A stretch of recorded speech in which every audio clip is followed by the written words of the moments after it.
back. You're watching TV3 and this is New Day. Now for the rest of the segment left on New Day, we will have an exclusive interview with Mrs. Yvonne Nduom, who is the wife of the PPP's presidential candidate, Dr. Papakwesi Nduom. So stay tuned, don't move an inch, stay with us and make sure you enjoy this interview. Mrs. Nduom, you are warmly welcome to New Day. How are you? I'm feeling good. Great, good to see you. It's been a while. Yeah, I know. Yes. What have you been up to? Oh, the usual. The usual. Business and family and, you know, that's the usual stuff. Great, great. We're happy to have you in our studios this morning. I'm glad to be here. There are lots of questions on the minds of people. We will put them to you and we trust you would answer them very well for us. I'll try. So let's start from the basics. You know, we were there one morning when we heard the news that the EC has disqualified a number of presidential aspirants from contesting in the 2016 presidential election. And Dr. Papakwesi Nduom happened to be one of them. Let me ask you, how did that news come to you and what were your initial reactions when you heard that news?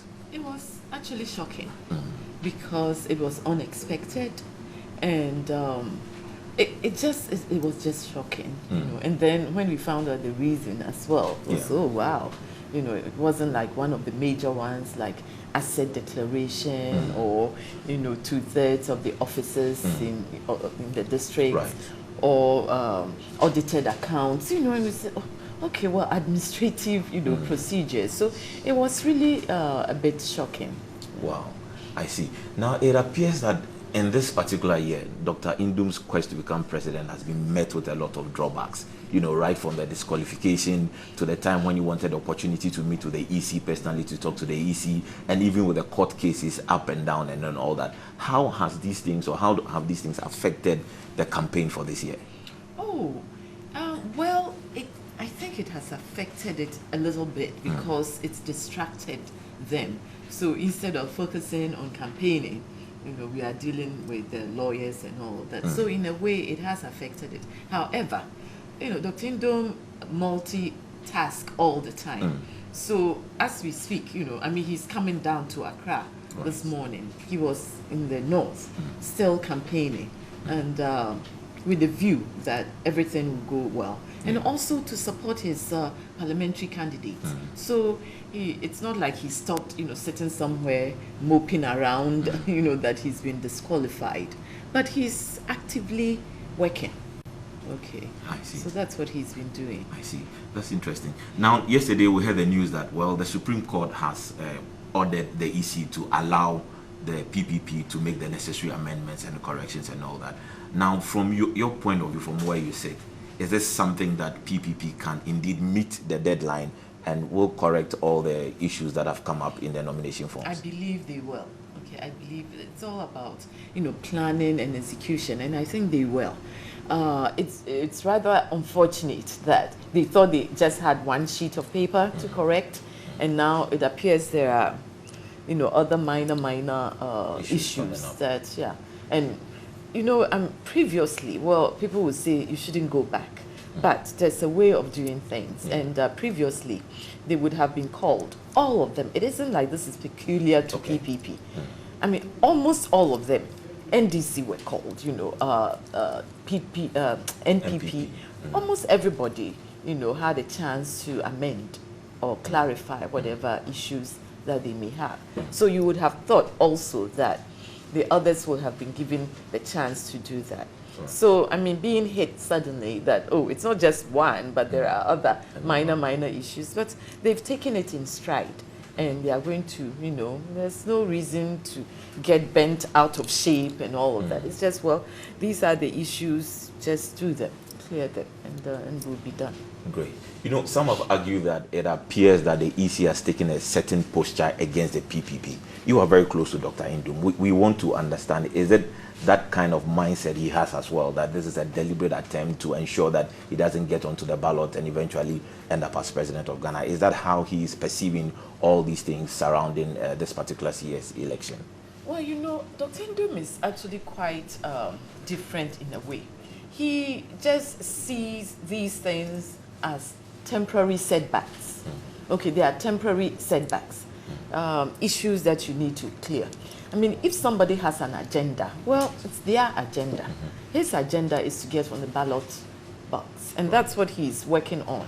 So he sees all of these things as temporary, setbacks. And in democracy like ours, which is still developing, you face so many, discrepancies, opaqueness in laws, and misinterpretation of laws, and particularist, attitude of, applying laws when they feel like it. So it's all part of democracy evolvement in third world countries. Right. So I think when you get into politics, you prepare yourself, for something like this. But whatever agenda they have, well, it's theirs to, to carry on. Okay. His agenda is to get on the ballot box. And to become the president. The ballot paper. Yes, to become the president of the President of the Republic Great. of Ghana. We know that people have argued that, well, there's been lots of court issues surrounding this particular presidential bid. So we want to find out from you, since you're very close to Dr. Nduom, has there been instances or issues where people have come to try and talk him out of, taking the case out of court and looking for other ways of settling this issue? Have you had people? No. Actually, no. It's interesting being in this country where people just, when you have an issue, people just allow you to fight your issue. It's like nobody really, now with social media, you hear things here and there.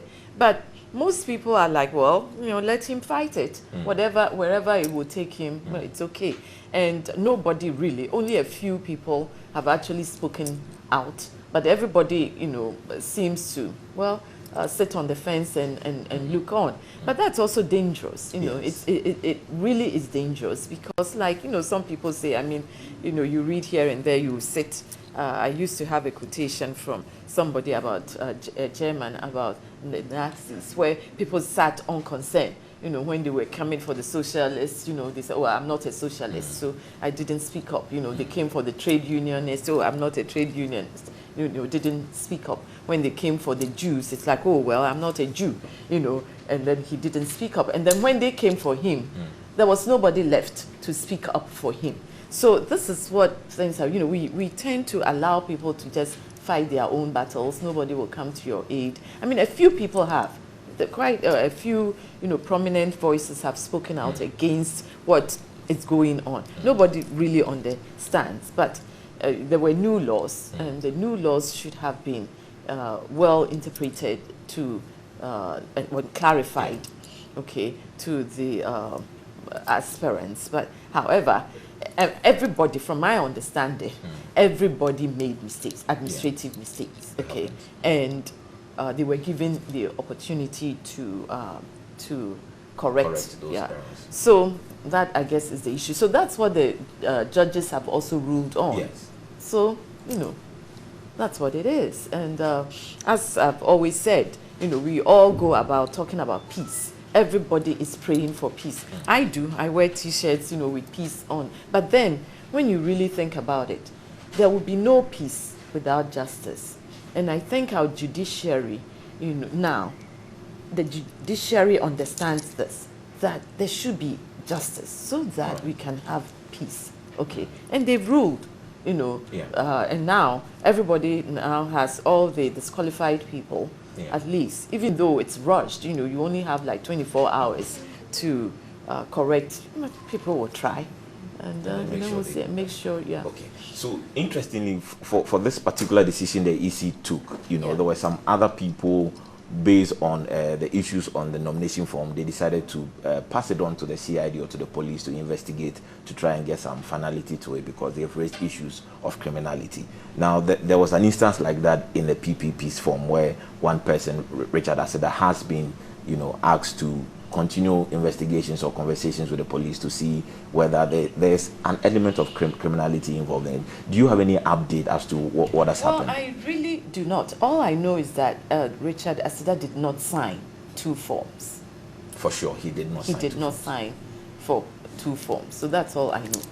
And so everybody will be here this morning. All the people, and they will see them. They'll have that opportunity to. Well, you are working with a register. Yes. That is not even, correct.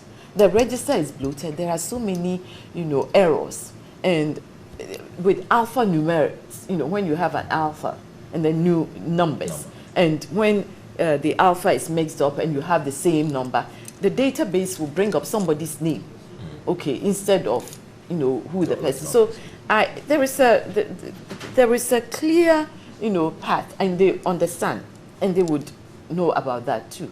So if your register were like all correct, no errors, well, then that's fine. But with the register that a lot of people are questioning, the voters register database, even they've taken it to court and all of that.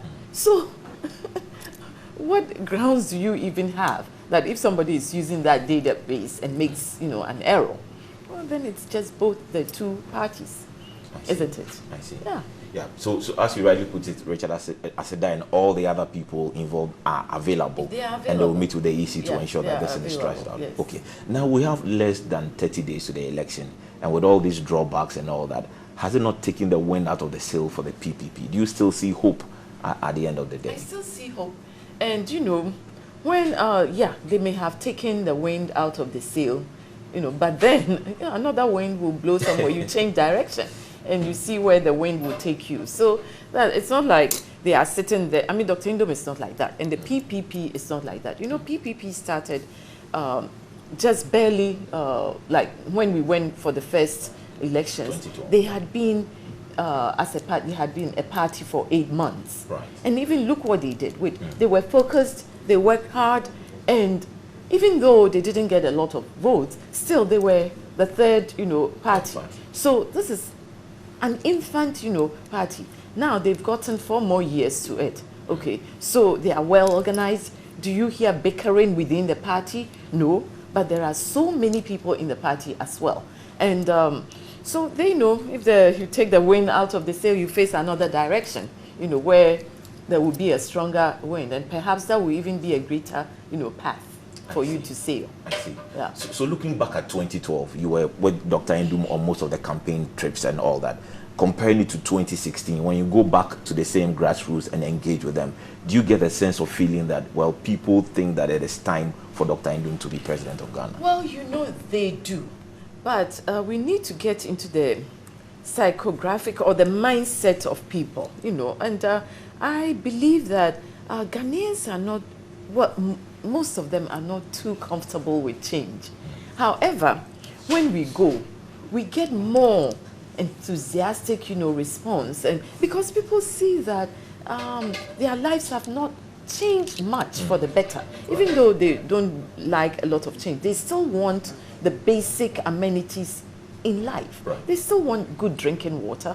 I mean, if you go to even peri-urban areas, okay, I'm not talking about the remote areas, I'm talking about peri-urban areas, and people are lining up yellow containers to try and get water, and you will see that the pipes are dry and people are waiting for good drinking water, basic amenity of life. And this is not remote places.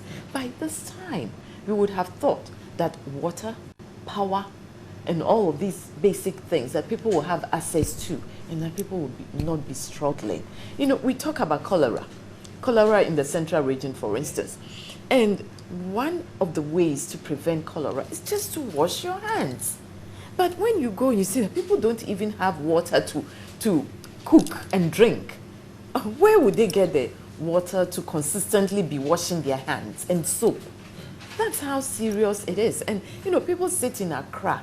They are really not familiar with what is going on. Everybody should, in fact, the media should organize a trip to get to know Ghana, the Ghana we live in. And they should go to these places. Now, an example I gave you, Elmina, going from Elmina to Takoradi, there's a nice highway.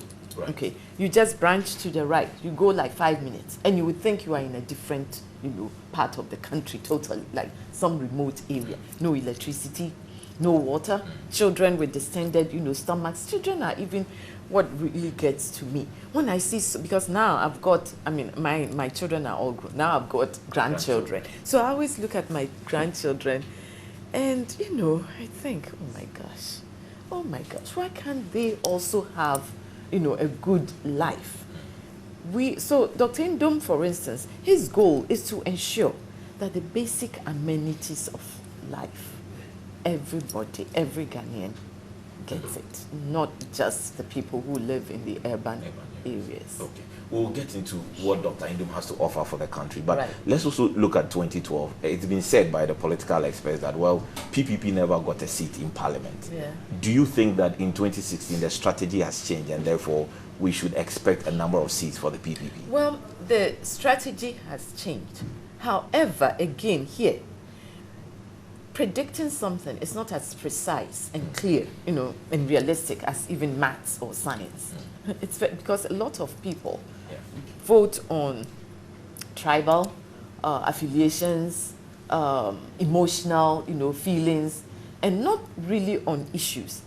We need to start to change our mindset and vote on issues. So I cannot say for sure that we will, but I know that we've worked so hard. Okay, we've got some excellent candidates, and it's good for us to have representation in Parliament.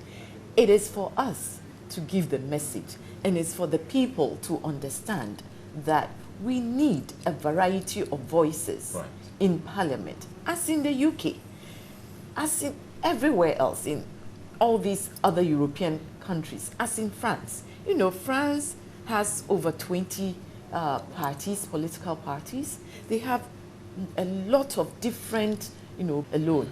We have to put Ghana first. You put Ghana first and you say, this something like that is even happening in America right now. I mean, you can hear a lot of Republicans, die-hard Republicans, have said they are putting the country first. And what is good for the country is what they are going to do, and that's how they will vote. Okay, so we also can do that. If you hear people, some people will say, oh, I used to vote Republican all the time. I was born into the Republican Party. But now I believe that the Democrats have a better message. So I'll vote, the Democrats. And that's what people do. Things evolve, dynamic. You shouldn't make things, stagnate and say, well, you just go with the status quo. Not so much about the ideologies or the philosophies. But that's what I'm talking about. Yes. So in the case where people think that, well, Papa Kwesi has great ideas, he's a great man, he's a businessman, an astute businessman, and all that. But when it comes really to rallying the numbers behind him to make him the president of Ghana, it appears it doesn't look very likely. Okay, and what I'm saying is that it's not his fault. Okay, he is sending out the message, and I've spoken to you about people not wanting to change. Okay, that's one aspect of it, and the other is if you look at the way our constitution is set up. Okay, those who have been in power before, they control the resources. Those who are in power now, control the resources. Those who are in power now control the resources. So look at the chief executive officers, the MCs and DCs and all. They are there representing the government in power. So whatever you go there to do, you leave and then they go and undo it. Okay, so it's not like his inability to articulate his ideas, inability to rouse the people. It's just his inability to get people, once he leaves, for people to really make up their own minds. Okay, and that is why I'm saying that we should stop this politics of sentiments and we should just go on issues. So people should listen to the issues. What does he have to offer Ghana? And what he is articulating on the campaign trails, will that really move Ghana ahead? That's what people should ask themselves. We'll come to that. We'll give you that opportunity to talk about what exactly Dr. Nduom is advocating on the campaign platform. But let's look at this other interesting thing. So people have said that, frankly speaking, Dr. Nduom has made an impact in Ghana. Like I said, he's a great businessman. He has a lot of businesses going for him, and he has employed a lot of people and directly making impact on the economy. Now, the question they ask is that should he really become president to allow him to extend that impact or continue to make that impact? Because, people typically will have a nice conversation with you. We like Dr. Nduom as a person. He's a great businessman. We wish him well. But for politics, people assume that it is a different ballgame and that he's better off staying in business and continuing with the impact he's making. Let me just ask you. He was an assemblyman before. Got elected. Did very well for his area. Okay? Except, look what happened. Even with this Millennium Challenge account, Ever since he got 547 million for Ghana, has anybody else been able to duplicate that? As a minister, he worked really hard to bring that money to us when it was in jeopardy of not even making up the compact. He worked, I was with him day and night, okay, to get this money. And even it was 380 before, but then they had to work hard to prove that they could use more. He didn't shake his head. He just rolled his sleeves up and went and worked hard and got 547 million grant, not a loan. Okay. Now, there are so many other things that he did as a minister when he was with the energy and all of. So he has proven himself. He's just a versatile person. He's good at business. He's good at politics. So why wouldn't people think that somebody who has proven himself will make a good president? What are they trying to tell us? That if you want to be a president, you should not be a good business person? Is that what they are trying to say? Okay. Yeah, and also, has anybody ever even thought that if he can employ 5,000 people directly and then give, impact maybe 60,000 more, does that compare to 28 million people that he can affect? Has anybody ever thought about that? That by him saying that I've done, I've got everything that I want to, I'm comfortable, I feel blessed. And that's what he always says, that I feel blessed, everything is fine, But then I see that things are not fine around me. So what can I do to help? And it's, what do people want him to do? Have a big charitable, organization and take care of the perhaps maybe 20 million people who are not well off? Is that what people are saying? Whereas, if he were president, he would be in charge of the resources of this country and would direct it so that it will make an impact on a whole lot more. Not the 5,000 or the 60,000. I understand where you're coming from. But you see, some of the arguments have been that whilst he was minister in the MPP government, he made considerable impact.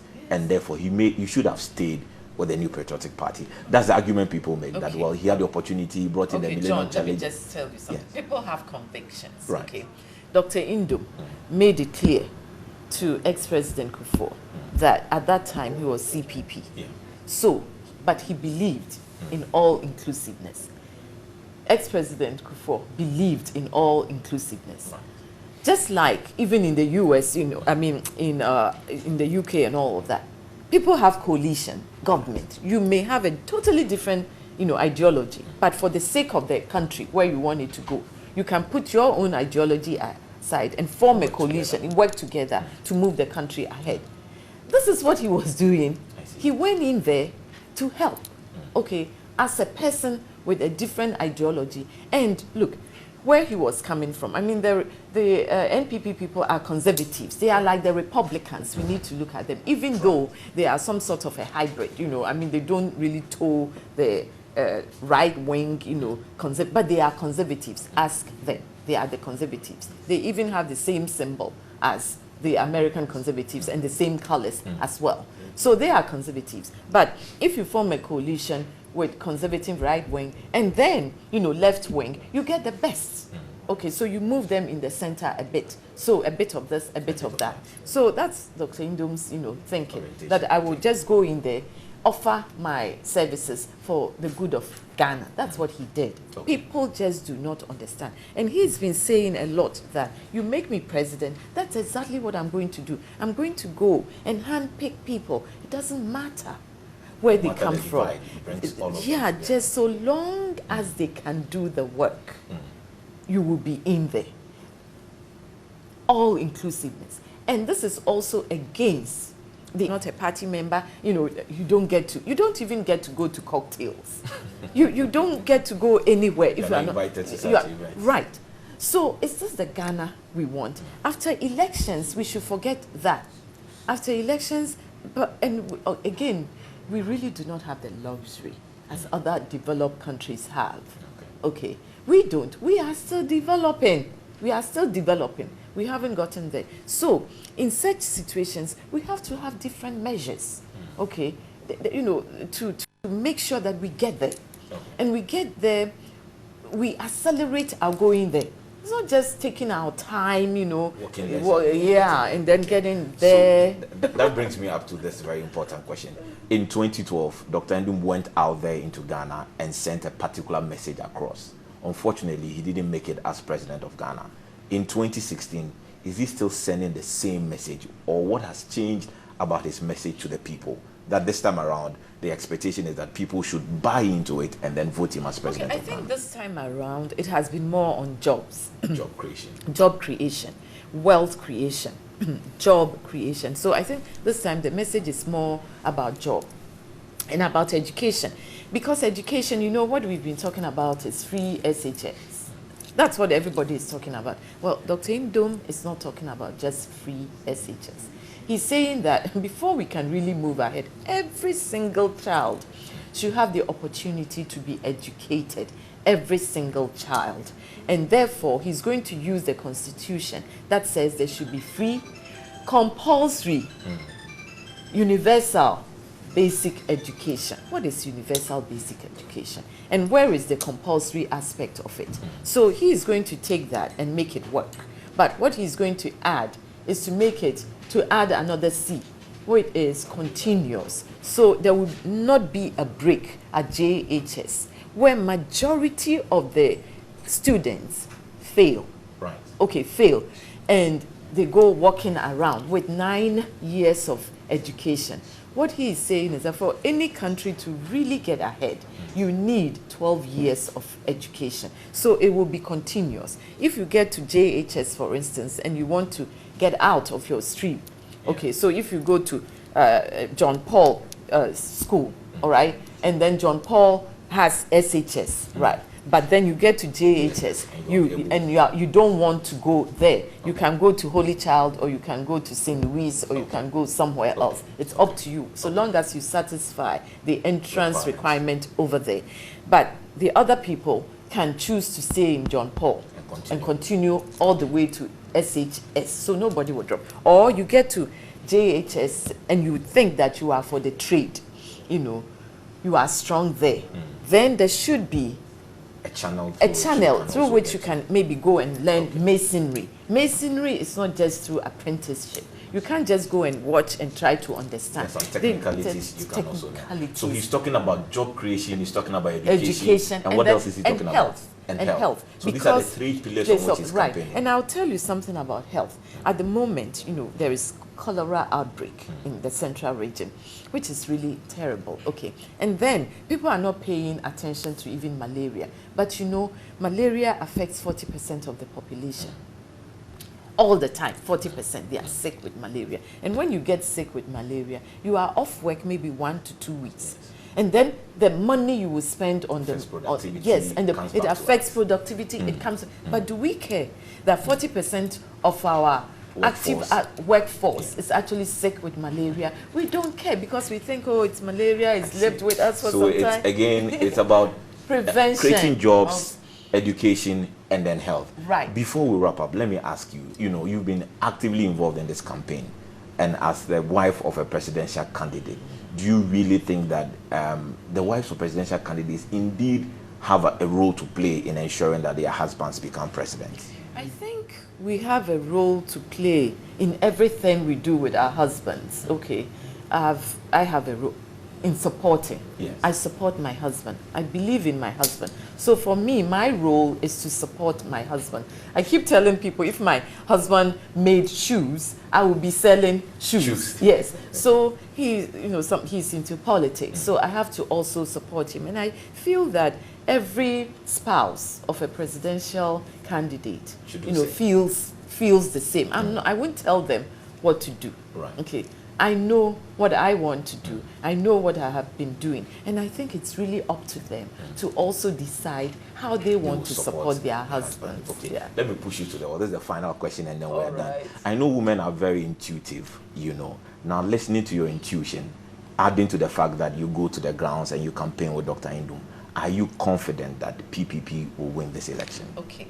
Elections are not exact. They are not like mathematics, all right? You don't have, like formulas and, realistic formulas and, reasoning and deductions, and you come to an answer.